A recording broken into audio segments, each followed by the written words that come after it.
우리가 지금 하이델베르그 교리문답 제12주일을 함께 읽었는데요. 지금 우리가 전체 하이델베르그 교리문답은 129개의 문제와 답으로 되어 있습니다. 그 가운데 오늘 우리는 31문과 32문을 읽었는데 이 부분은 지금 예수 그리스도, 성자 하나님과 우리의 구원에 대해서 가르쳐주는 부분에 대한 그러한 문답입니다. 특히 29문에서 52문까지가 그 내용들을 담고 있는데 곧 예수님이 어떤 분이신가라는 거죠. 그래서 그 믿음의 내용, 우리가 믿고 있는 신앙의 내용을 이 하이델베르그 교리문답이 가르치고 있는데 특별히 우리가 사도신경을 고백하죠. 사도신경 고백할 때 우리가 처음 고백하는 게 뭡니까? 전능하사 천지를 창조하신 하나님 아버지를 내가 믿사오며, 이게 성부 하나님과 하나님의 창조에 대한 부분이잖아요. 우리가 그걸 공부했고, 두 번째에 해당하는 것이 뭐죠? 그 외아들 우리 주 예수 그리스도를 믿사오니, 지금 이 부분을 우리가 공부하는 거예요. 그래서 사도신경을 보시면 그 외아들 우리 주 예수 그리스도, 사도신경은 예수님이 누구신가라는 것을 네 단어로 핵심적으로 표현하고 있어요. 우리 주님, 그 외아들, 우리 주님, 예수 그리스도, 이렇게 네 단어로 표현하고 있단 말이죠. 그래서 우리가 지난번 그 설교할 때는 29문에 왜 하나님의 아들을 예수, 곧 구세주라 그렇게 부릅니까? 라는 질문을 우리가 함께 보았습니다. 그 답이 이거였죠. 그가 우리를 우리 죄에서 구원하시기 때문입니다. 그리고 그분 외에는 어디에서도 구원을 찾아서도 안 되고 발견할 수도 없기 때문입니다. 그러한 내용들을 우리가 배웠어요. 그래서 사도신경에 예수님이 누구신가라는 걸 네 단어로, 핵심 단어로 말한다 했죠. 네. 그 외아들 우리 주 예수 그리스도. 그래서 이제 네 가지를 우리가 살펴보는데 오늘은 두 번째에 해당하는 거예요. 지난번에는 예수님에 대해서 했고 오늘은 그리스도에 대해서. 그래서 오늘 우리가 읽은 31문을 보시면요. 그분을 왜 그리스도 곧 기름 부음을 받은 자라 부릅니까? 이렇게 질문하죠. 여러분 그 예수 그리스도 우리는 보통 이렇게 부르잖아요. 예수 그리스도 부르는데 여러분 예수라는 이름의 뜻이 뭡니까? 자기 백성을 죄에서 구원하실 자. 한마디로 말하면 예수라는 이름의 뜻은 구세주라는 뜻이에요. 구세주, 구원자. 그죠? 그런데 그리스도라는 말, 이 그리스도라는 말은 무슨 의미가 있는가라는 것을 우리가 오늘 살펴보게 되는데, 사실 오늘 오전에도 그런 말씀을 드렸죠. 그리스도라는 말이 무슨 뜻이라고요? 그렇죠. 기름 부음을 받은 자, 이렇게 말했어요. 그 헬라어로, 그리스어로 기름 부음을 받은 자라는 것을 그리스도라고 그래요. 히브리어는 뭐라 그런다고요? 메시아라고 그래요. 그러니까 그리스도라는 말과 메시아라는 말은 같은 단어예요. 같은 의미를 가진 거예요. 기름 부음을 받은 자라는 뜻이에요. 우리가 성령으로 기름 부으소서 뭐 이런 표현 많이 하잖아요. 그 기름 붓는다라는 말이 사실 그리스도라는 말이고, 헬라어로는, 히브리어는 메시아라는 말이에요. 메시아. 그래서 그런데 왜 그리스도를, 왜 예수님을 그리스도 곧 기름 부음을 받은 자라 부르냐는 거예요. 그것을 이제 질문하고 있는 거죠. 오전에도 말씀드린 것처럼 구약에서 기름을 붓는 행위는 직분자를 세우는 예식이라 그랬어요. 그래서 우리 그 직분자를 세울 때 성경이 우리에게 가르치는 직분자는 세 개입니다. 목사, 장로, 집사. 집사 여기서는 우리가 흔히 말하는 안수 집사를 말하는 거예요. 그래서 우리가 목사, 장로, 안수 집사를 세울 때 뭘 하죠? 그렇죠. 안수를 하죠. 안수.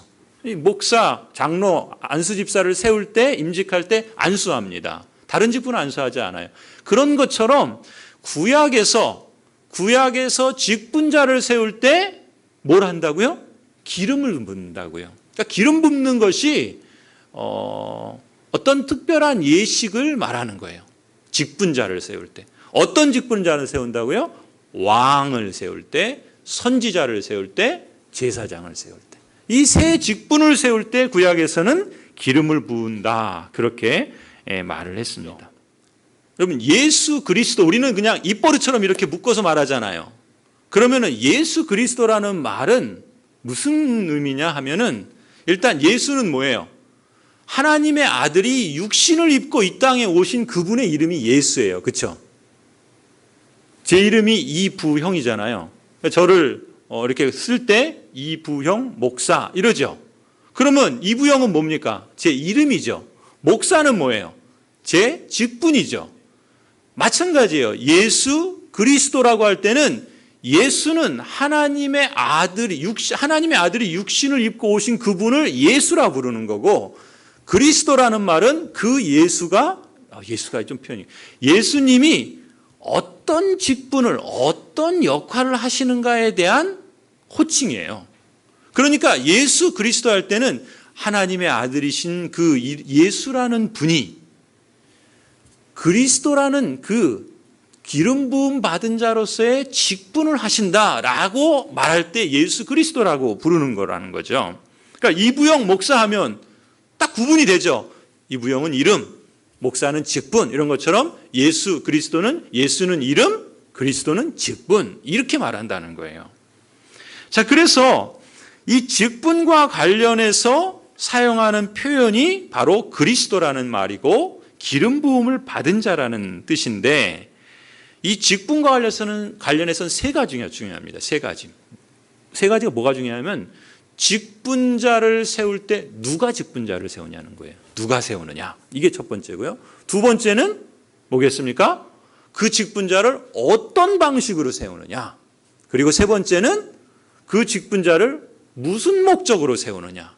직분과 관련해서는 이 세 가지가 중요해요. 가령 예수님을 그 직분인 그리스도라고 부를 때 이 세 가지를 우리가 오늘 배우게 되는데요. 첫 번째, 31문을 다시 보시면 예수님을 왜 그리스도 곧 기름 부음을 받은 자라 부릅니까? 벌써 질문을 그렇게 하잖아요.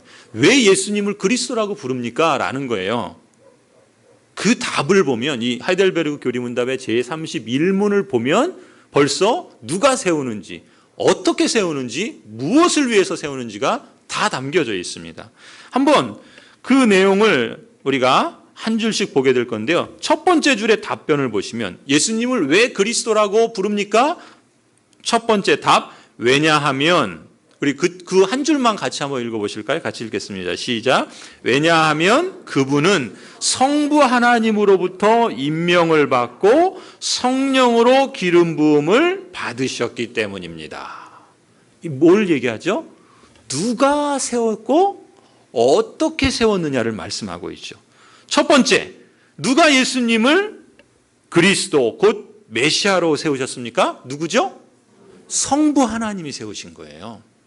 성부 하나님이 예수님을 그리스도 직분자로 세우셨다는 것입니다. 그래서 그분은 성부 하나님으로부터 임명을 받았다, 이렇게 표현하죠. 자, 사도행전 2장 36절 한번 보실까요? 같이 한번 읽겠습니다. 시작. 그런즉 이스라엘 온 집은 확실히 알지니 너희가 십자가에 못 박은 이 예수를 하나님이 주와 그리스도가 되게 하셨느니라 하니라. 예수님을 뭐가 되게 하셨다고요? 주와 그리스도가 되게 하셨다는 거예요. 자, 그 다음에 두 번째 질문은 뭡니까?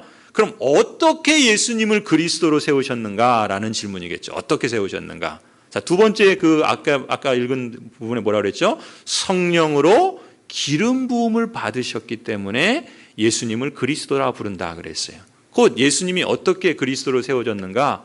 성령으로 기름 부으심을 받으심으로 그리스도로 세움을 받았습니다. 사도행전 10장 38절 우리 같이 한번 읽겠습니다. 시작. 하나님이 나사렛 예수에게 성령과 능력을 기름 붓듯 하셨음에 그가 두루 다니시며 선한 일을 행하시고 마귀에게 눌린 모든 사람을 고치셨으니 이는 하나님이 함께 하셨습니다. 하나님께서 예수님은 누구라고요? 하나님의 아들이 육신을 입고 인성으로 이 땅에 오신 성육신하신 그분인데 그분을 뭐라고 임명하셨다고요? 그리스도로 임명하셨다는 거예요. 어떻게 그리스도로 임명하셨는가? 성령으로 붓듯 그 기름 붓듯 하심으로 그리스도로 임명하셨다는 거예요. 구약에서는 기름을 부어 그 직분을 주었지만 예수님은 어떻게 해요? 성령으로 기름 부음으로 직분을 세우죠. 그래서 우리가 사도행전 6장에 보면 초대교회 누구를 세우죠? 7 집사를 세우죠. 그게 안수 집사예요. 집사를 세워요. 그때 그 집사들이 어떻다라고 그래요? 지혜와 성령이 충만한 사람들을 집사로 세웁니다. 직분을 어떻게 세운다고요? 성령으로 기름 부어서 세운다는 거예요. 성령으로 기름 붓는 거는 지금 막 성령을 막 이렇게 기름 붓듯이 붓는 게 아니에요. 무슨 어떤 신비한 어떤 그런 말을 하고 그런 현상이 나타나는 것으로 성령으로 기름 붓는 게 아닙니다. 성령으로 기름 붓는 것은 하나님께서 이미 여러분을 직분자로 세우실 때 그 성령을 어떻게 세운다고요? 성령으로 기름 부으셨기 때문에 세우시는 거예요. 그러니까 여러분이 직분자라고 한다면 나를 성령으로 기름 부으셔서, 여러분 성령으로 기름 붓는다는 것이 무슨 의미입니까? 성령으로 우리를 거듭나게 하시고 충만하게 하셔서 이거잖아요. 지금 예수님께서도 그렇게 성령과 능력을 기름 붓듯 하심으로 그리스도라 그렇게 세움을 받았어요. 누가복음 4장 16절에서 21절, 오늘 우리 본문인데요. 한번 같이 읽겠습니다. 시작. 예수께서 그 자라나신 곳 나사렛에 이르사 안식일에 늘 하시던 대로 회당에 들어가사 성경을 읽으려고 서심해 선지자 이사야의 글을 들이거늘 책을 펴서 이렇게 기록된 데를 찾으시니 곧 주의 성령이 내게 임하셨으니 이는 가난한 자에게 복음을 전하게 하시려고 내게 기름을 부으시고 나를 보내사 포로된 자에게 자유를, 눈먼 자에게 다시 보게 함을 전파하며 눌린 자를 자유롭게 하고 주의 은혜의 해를 전파하게 하려 하심이라 하였더라. 책을 덮어 그 맡은 자에게 주시고 앉으시니 회당에 있는 자들이 다 주목하여 보더라. 이에 예수께서 그들에게 말씀하시되 이 글이 오늘 너희 귀에 응하였느니라 하시니, 이사야에 있는 하나님의 말씀을 예수님께서 회당에 들어가셔서 그 본문을 읽으신 거예요. 그리고 그 말씀이 어떻게 되었다고요? 오늘 너희 귀에 응하였다. 이 말은 하나님의 이 약속하신 말씀이 성취되었다, 이런 말씀이에요. 그 성취된 그 장본인이 누굽니까? 예수 그리스도라는 거예요. 그러니까 예수님은 바로 그리스도다라는 것을 예수님 당신께서 지금 말씀하고 있는 것이에요. 그런데 그 이사야 선지자의 글에 뭐라 그럽니까? 주의 성령이 내게 임하셔서, 어떻게 예수님을 그리스도로 세우셨는가? 주의 성령께서 임하심으로 그리스도로 세우셨다라는 것이죠. 성령이 임하신 걸 뭐라고 그래요? 성령을 기름 부었다, 그렇게 말씀하세요. 여러분에게 성령이 임하셨습니까? 나는 아직 잘 모르겠어요. 그러신 분 없기를 바랍니다. 여러분이 성령이 임하시지 않으셨으면 예수 그리스도를 주님이라 고백할 수 없고, 하나님의 그 자녀라 말할 수 없고, 하나님을 아버지라 부를 수 없죠. 성령이 임하셨기 때문에 그렇게 말할 수 있는 거 아니겠습니까? 그렇죠? 아멘입니까? 성령이 임하신 거예요. 성령이 또 오시는 게 아닙니다. 그렇죠? 성령이 오시는 게 아니에요. 이미 임하셨어요. 성령이 임하셨어요. 성령이 임하셨기 때문에 우리의 영으로 하나님을 아버지라 부르죠.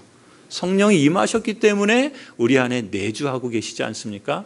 성령이 임하셨기 때문에 우리에게 은사를 주셔서 활동하게 하시지 않습니까? 성령이 임하셨기 때문에 우리에게 하나님의 선한 뜻을 사모하고 그 뜻을 행하고자 하는 의지를 주시지 않습니까? 성령이 우리에게 임하셨기 때문에 우리가 가르치기도 하고 섬기기도 하고 하나님의 뜻을 성취하고 있지 않습니까? 성령이 임하셨기 때문에 우리에게 직분을 주시고 그 직분을 따라서 우리가 목사로, 장로로, 권사로, 안수집사로 행하는 것 아니겠습니까?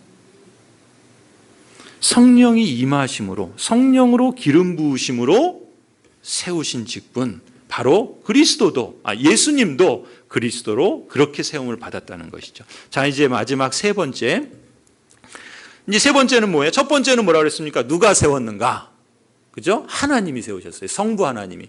두 번째, 어떻게 세우셨다고요? 성령으로 기름 부으심으로, 성령의 임하심으로. 세 번째 뭐죠? 무엇을 위해서 세우셨는 거예요? 이 직분, 그리스도라는 직분은 어떤 역할을 수행하도록 주셨는가라는 거예요. 자, 그리스도, 기름 부음을 받은 자, 구약에 어떤 사람들을 세울 때 하는 행위라고요? 세 종류의 사람, 세 종류의 직분이 있죠. 뭡니까? 왕, 선지자, 제사장. 그래서 오늘 보통 뭐라 그랬어요? 보통은 한 사람이 한 직분을 받는다 그랬잖아요. 그런데 예수님에게 독특한 점은 뭐예요? 예수님은 이 세 가지를 모두 받으신 분이요, 모두 행하신 분이라는 점이에요. 가령 구약에 보시면 여러분, 사울 왕이 왜 책망을 받고 왜 하나님께 불순종하게 됩니까? 뭐 해서요? 그렇죠. 사울 왕이 사무엘을 기다려서 하나님께 제사를 드려야 되는데 어떻게 해요? 왕인 자기가 직접 제사를 드린단 말이죠. 그럼 뭐예요? 그걸 하나님이 기뻐하시지 않는 거예요. 왕으로서 직임을 받았으면 왕의 역할을 해야 되는데 제사장의 역할을 자기가 한단 말이죠. 그러니까 하나님께서 그것을 기뻐하지 않으시지 않습니까?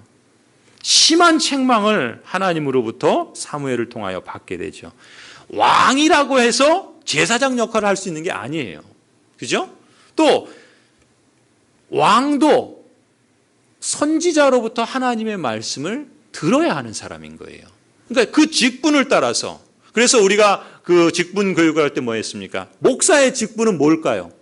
하나님의 말씀을 가르치는, 말하자면 구약식으로 말하면 선지자의 직임과 같은 거예요. 장로의 직임은 뭐죠? 장로의 직분은 성도들을 돌아보는 역할을 하는 겁니다. 그래서 성도들을 돌아보는 역할 누가 합니까? 왕의 역할이 그거예요. 그 왕이 다스리고 지키고 보호하는 거잖아요. 그 왕의 역할을 하는 겁니다. 집사는 뭐 하는 거예요? 재정을 관리하고 섬기는 일을 하죠. 어떤 겁니까? 제사장적인 역할을 하는 거예요. 말하자면. 그런 점에서 이 예수님은 세 가지 역할을 모두 행하시는 진짜 그리스도 메시아인 거예요. 그러니까 당시에 유대인들 가운데 여러 메시아들이 있었죠. 그러나 예수님은 진짜 메시아, 진짜 그리스도신 거예요. 그런 점에서 예수님께서 그리스도 메시아로서 이 세 가지 직임을 통해서 무엇을 하시는가 우리가 한번 정리하고 이제 마무리하려고 합니다. 첫 번째, 예수님은 오늘 우리 하이델베르그 요리문답을 보시면 이제 두 번째 줄에 보면은요, 이렇게 말하고 있어요. 그분은 우리의 큰 선지자와 선생으로서 우리의 구원을 위한 하나님의 감추인 경영과 뜻을 온전히 계시하시는 분이다. 예, 고맙습니다. 잘 보여주셨어요. 거기 보면 두 번째 줄인가요? 예, 그분은 우리의 큰 선지자와 선생으로서, 이게 무슨 말이에요? 예수님은 그리스도라는 직분을 통해서 선지자 역할을 하신다라는 거예요. 선지자로서 무슨 일을 하신다고요? 우리의 구원을 위해서 하나님의 그 감추어졌던 경륜과 뜻을 계시하시고 가르치시는 분이 예수 그리스도다라는 거예요. 여기서 긴데 핵심어만 딱 말하면 뭐예요? 예수님은 큰 선지자, 그러니까 선지자, 보통 선지자가 아니고 큰 선지자라는 거예요.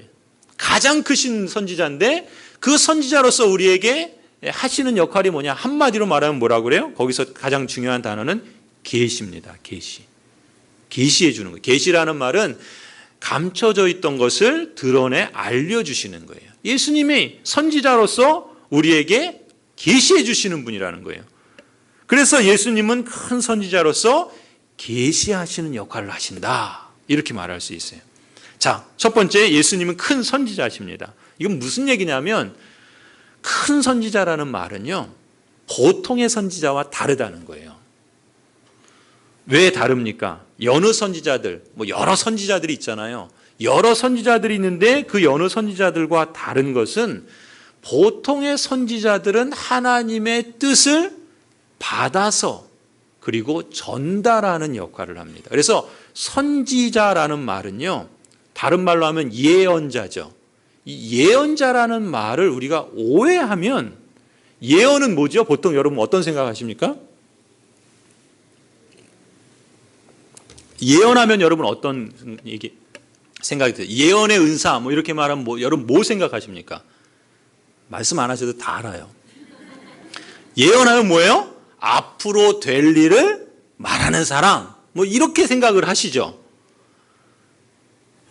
지금 선지자, 예언자라는 말을 할 때 지금 예수님이 큰 선지자라고 그랬어요. 그때 예언이라는 말은 우리 그 한자어로 예언이라는 단어의 예자를 여러분 보시면요, 그 예자는 두 종류가 있습니다. 근데 어떤 예자를 쓰시는지 정확하게 아셔야 돼요. 거기서 예자는 미리 말하다는 예자를 쓰지 않고요, 대신해서 전달하다라는 예자를 씁니다. 한자어가. 그러니까 예언자라는 말은 앞에 될 일을 미리 말하는 사람이 예언자가 아니고 대신 전달받아서 대언하는 사람을 예언자의 예자라는 거예요. 여러분, 일기예보라고 그러죠. 예보가 뭡니까? 앞으로 될 일을 말하는 게 아니라 전달하는 거예요. 그 날씨를 그때 예자를 쓰는 거예요. 그러니까 오해하시면 안 돼요. 예언자, 선지자라는 말은 앞으로 될 일을 미리 말하는 사람이 아니라 하나님께로 받은 것을 전달하는 그런 사람으로서 예언자라는 거예요. 그래서 영어에서는 명확하게 구분이 돼요.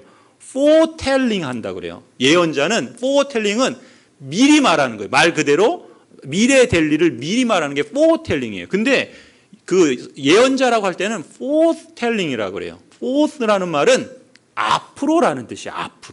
앞으로라는 건 미리가 아니라, 그러니까 이제 받은 것을 앞으로 이렇게 전달하는 역할이라는 거예요. 영어도 분명하게 차이가 나는데 사실 한자어도 분명하게 차이가 나요. 근데 우리는 예언하면 뭘 생각하냐면 미리 예언하는, 자꾸 예언하면 벌써 예언의 은사하면 바로 뭐가 가요? 점치는 걸 말한단 말이에요. 점치는 거. 그죠? 점치는 걸 생각해요. 그래서 저 토론토에 있을 때도 어느 영어만 사모님이 계셔서 자꾸 점치러 가더라고요, 사람들이. 그래서 우리 권사님이 거기 가셨다는 말을 듣고 가슴을 쳤어요, 가슴을. 죄송합니다. 이렇게 흥분을 해서. 예언자, 선지자라는 말에. 그러면 앞으로 될 일을 전혀 그런 의미가 없냐? 있어요. 예언자라는 말을 할 때 하나님께로부터 받은 걸 전달하잖아요. 그 하나님께로 받은 걸 전달하는 것이 핵심인데 하나님께서 주신 것이 앞으로 될 일들에 가는 것이 있단 말이죠. 그런데 그 하나님께 받은 걸 전달하는 것으로 사용하지 않고 자꾸 사람들은 어디에 관심이냐면 자꾸 미래 일을 좀 알고 싶은 거예요. 점치고 싶은 거예요. 대비하려고. 잘 되나 안 되나 알고 싶은 거. 이게 다 사람의 그 호기심인데 그런 요소가 있기 때문에 그래서 자꾸 그쪽으로 빠진단 말이죠. 그러나 선지자로서 예수님이 하시는 역할은 뭐라고요? 하나님의, 제가 왜 지금 다른 데로 빠졌어요. 죄송해요. 여느 선지자들은 하나님께로부터 받은 걸 전달하는 의미에서 대언자, 그리고 예언자였어요. 그런데 예수님은 어떤 분이십니까? 예수님은 당신 스스로 진리세요. 당신 스스로 길이고 당신 스스로 생명이세요. 예수님이 말씀하셨잖아요. 나는 곧 길이요 진리요 생명이다. 말씀하셨잖아요.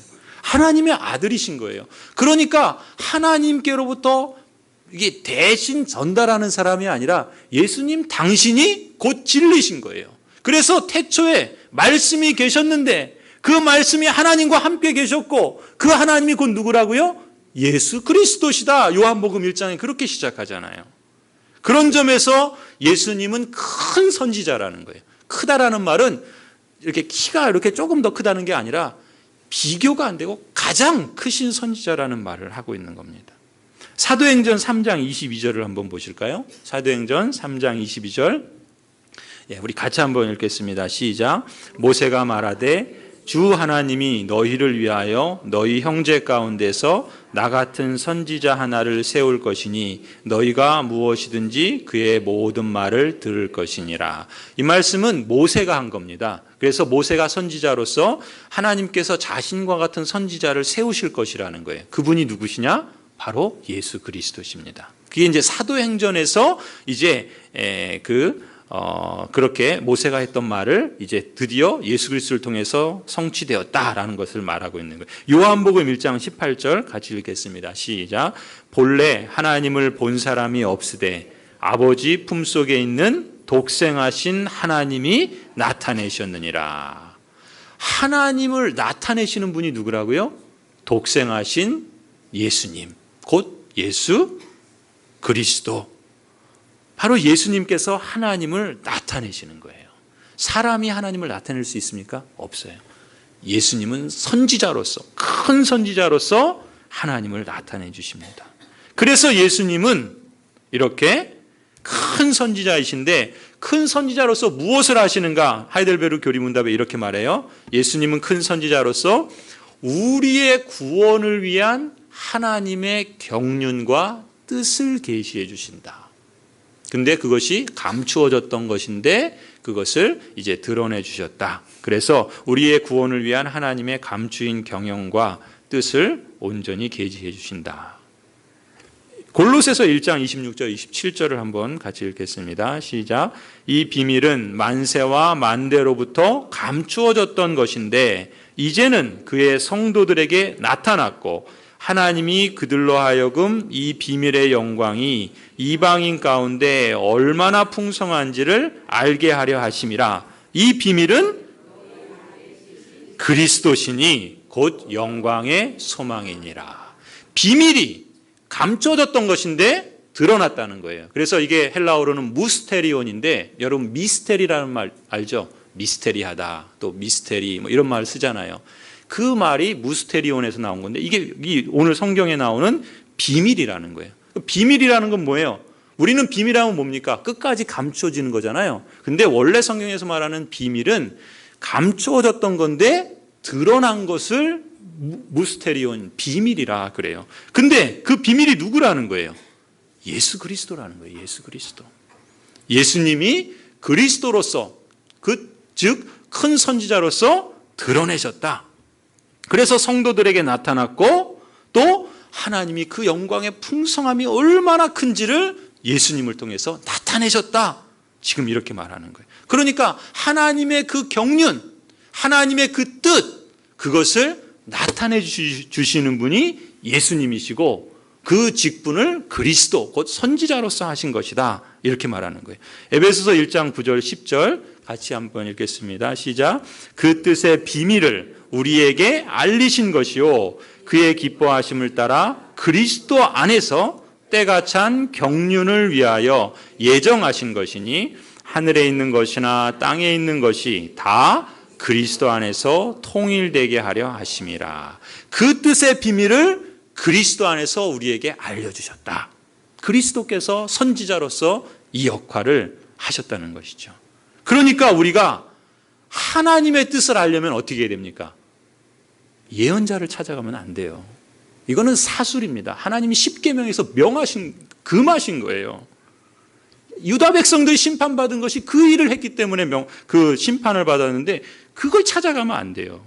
어떻게 해야 됩니까? 하나님의 뜻을 알려면 하나님의 뜻을 나타내 주시고 알려주시는 분이 누구예요? 그렇죠. 예수님이세요. 그러면 하나님의 뜻을 알려면 우리가 누구를 알아야 된다는 거예요? 그렇죠. 예수님을 알아야 되는 거예요. 예수님을 알지 아니하고 다른 것을 찾는다는 것은 그것은 사술에 속는 것이죠. 그래서 마태복음 11장 27절 한번 보십니다. 같이 읽습니다. 시작. 내 아버지께서 모든 것을 내게 주셨으니 아버지 외에는 아들을 아는 자가 없고 아들과 또 아들의 소원대로 계시를 받는 자 외에는 아버지를 아는 자가 없다. 아버지를 아는 자가 없다. 누구 외에는요? 아들 외에는. 그렇잖아요. 예수 그리스도 외에는 하나님 아버지를 알 수가 없어요. 그리고 또 누가?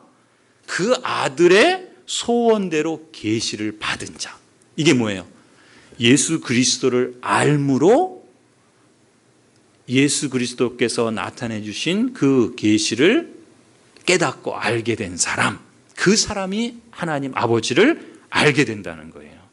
바로 우리가 그래서 하나님을 알려면, 하나님의 뜻을 알려면 예수 그리스도의 말씀을 알아야 되는 거죠. 그래서 말씀과 성령으로, 이게 중요한 거예요. 말씀과 성령으로. 성령은 누구십니까? 말씀의 영이세요. 예수 그리스도의 영이신 거예요.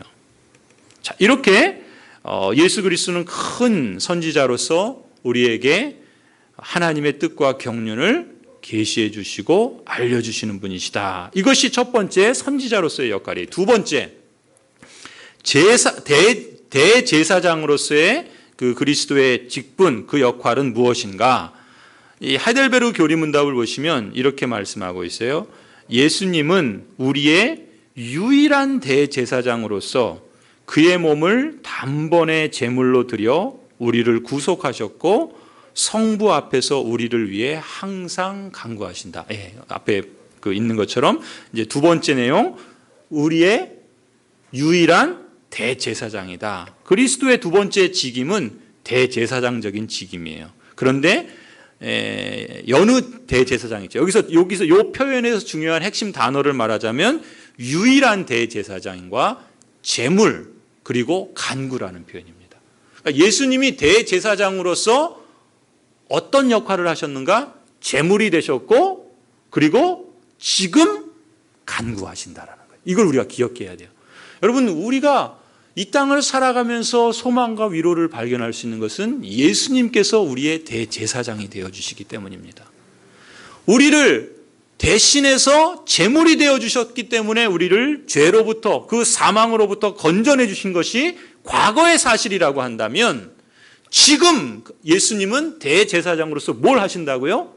우리를 위해서 간구하고 계시는 거예요. 지금 간구하고 계시는 거예요. 이 땅을 살아가는 우리의 삶을 그리스도 대제사장님께서 모르시지 않는다는 거예요. 예수님께서 그래서 우리를 체휼하지 못하시는 분이 아니라고 말씀하시는 이유가 거기에 있는 것입니다. 그래서 대제사장으로서의 역할은 유일한 대제사장이에요. 왜 유일한 대제사장이라 그러냐면, 여러분, 그러면 대제사장이 여러 사람 있죠. 그렇죠? 구약에 보면은 그 레위 그 자손의 가문을 따라서 대제사장들이 계속 내려옵니다. 많은 대제사장들이 있었어요.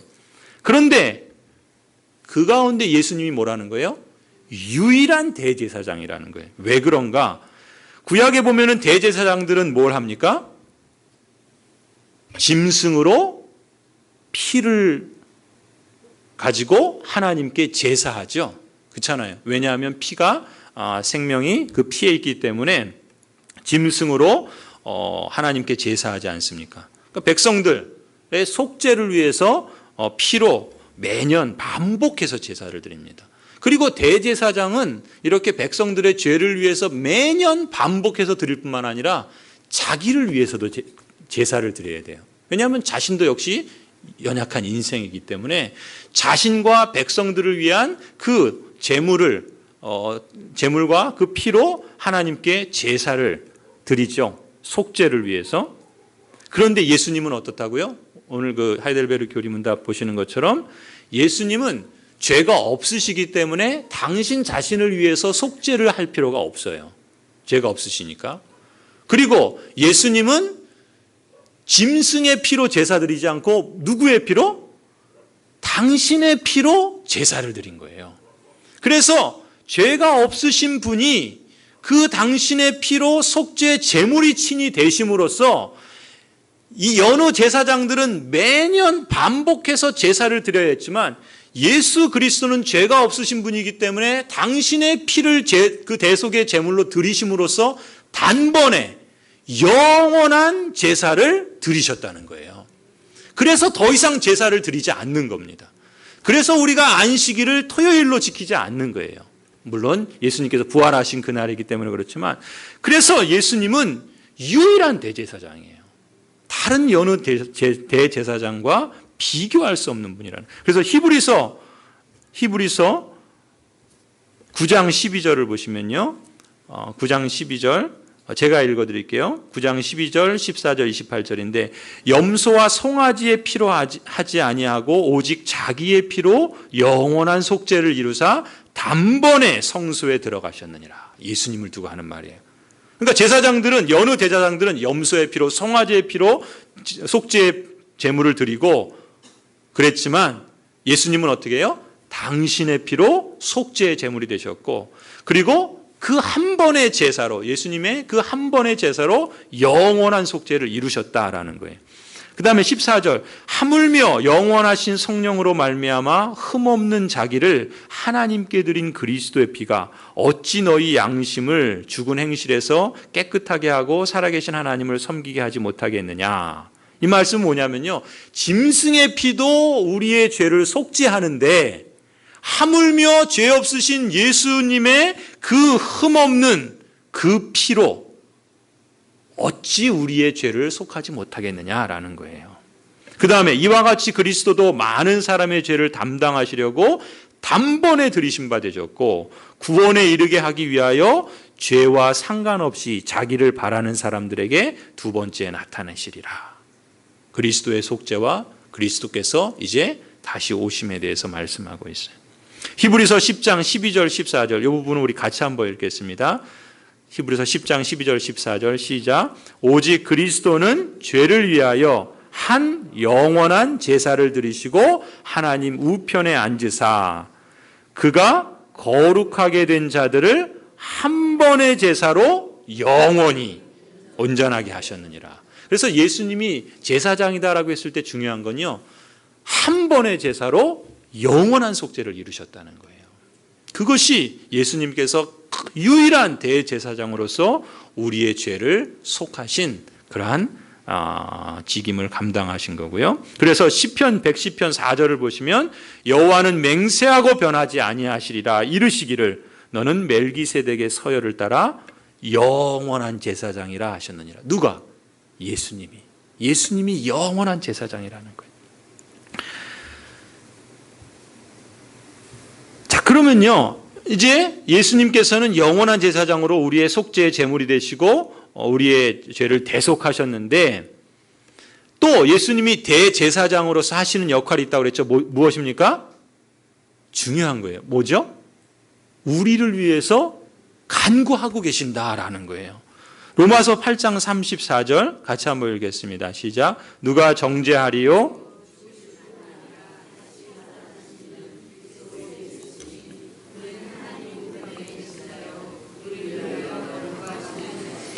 그리스도 예수시니 그는 어디 계신다고요? 하나님 우편에 계신 자요. 거기서 뭘 하십니까? 우리를 위해서 간구하시는 거예요. 우리를 위해서 지금 예수 그리스도께서 대제사장으로 기도하고 계신답니다. 여러분 그걸 기억하세요.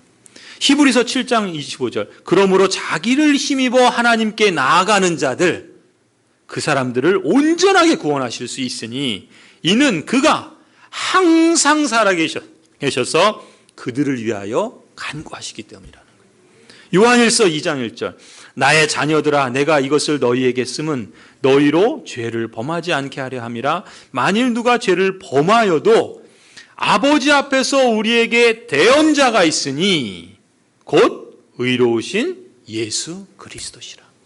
우리에게 대제사장이신 그리스도가 계시기 때문에 우리의 대언자로서 우리를 속죄하실 뿐만 아니라 우리를 위해서 간구하시는 분이다. 이것이 유일한 대제사장으로서 예수님이 제사장적인 직분을 감당하시는 거예요. 마지막 세 번째, 영원한 왕으로서의 역할을 하세요. 영원한 왕. 자, 이제 우리 하이델베르그 교리문답 거기 그 질문 답을 보시면 예수님은 또한 우리의 영원한 왕으로서 그의 말씀과 성령으로 우리를 다스리시고 우리를 위해 획득하신 구원을 누리도록 우리를 보호하고 보존하십니다. 여기서 핵심 단어는 뭐겠어요? 영원한 왕, 그리고 말씀과 성령으로 다스린다, 보호하고 지키신다라는 말이에요. 예수님은 영원한 왕으로서 말씀과 성령으로 우리를 다스리시고 우리가 얻은 구원을 우리가 누릴 수 있도록 지금도 우리를 보호하고 지키시는 역할을 하신다. 예수님이 지금 그 일을 하고 계신다는 거예요. 예수님이 우리의 왕이신 거예요. 왕.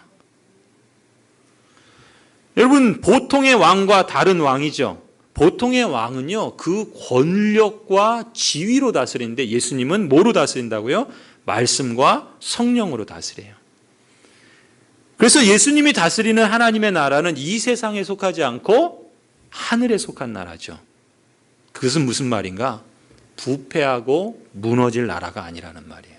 평강과 안식이 충만한 영원한 나라라는 것이죠. 그래서 다른 왕들과 비교할 수 없는 영원한 왕이 바로 예수님이시다. 자, 요한계시록 12장 10절 11절 우리 같이 한번 읽어볼까요? 요한계시록 12장 10절 11절 같이 읽습니다. 시작.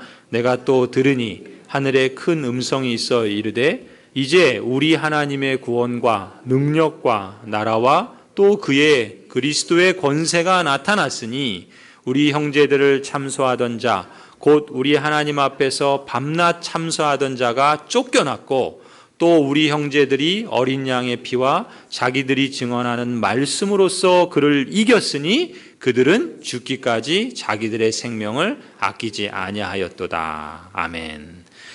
이 쫓겨난 밤낮 참소하는 자가 누굽니까? 사단이죠. 사단. 오늘 예수님께서 그 가버나움 회당에서 귀신을 쫓아내시잖아요.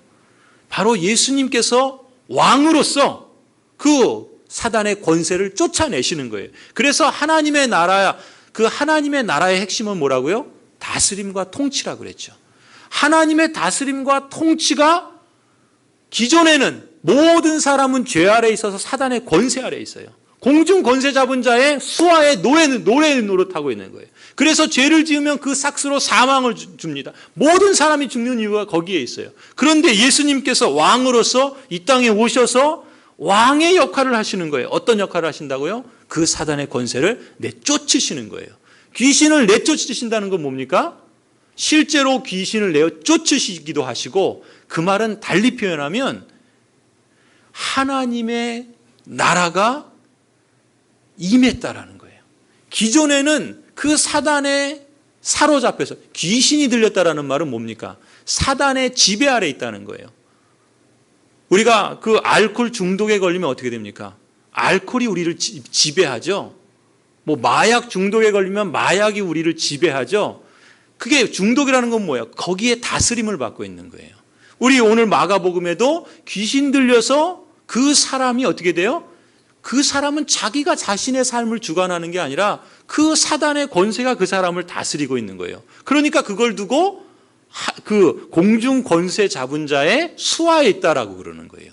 그런데 예수님께서 오셨어요. 왕으로서 오셔서 그 사단의 권세를 깨뜨리시는 거예요. 쫓아내시는 거예요. 귀신을 쫓아내신다는 것은 그 사단의 다스림을 밀어내시고 내쫓으시고 하나님의 권세로, 하나님의 다스림과 통치로 임하게 하신 거예요. 그래서 귀신 들린 사람이 어떻게 됩니까? 제정신을 찾게 되고 온전한 삶을 살아가게 되는 거예요. 그래서 성경에 보면 끊임없이 이런 사건들을 예수님이 행하시는데 뭘 말하는 거예요? 하나님의 나라가 회복되는 걸 말씀하시는 거예요. 예수님께서 왕으로서 하시는 역할입니다. 자, 스가랴 9장 9절, 시온에 따라 크게 기뻐할지어다, 예루살렘에 따라 즐거이 부를지어다.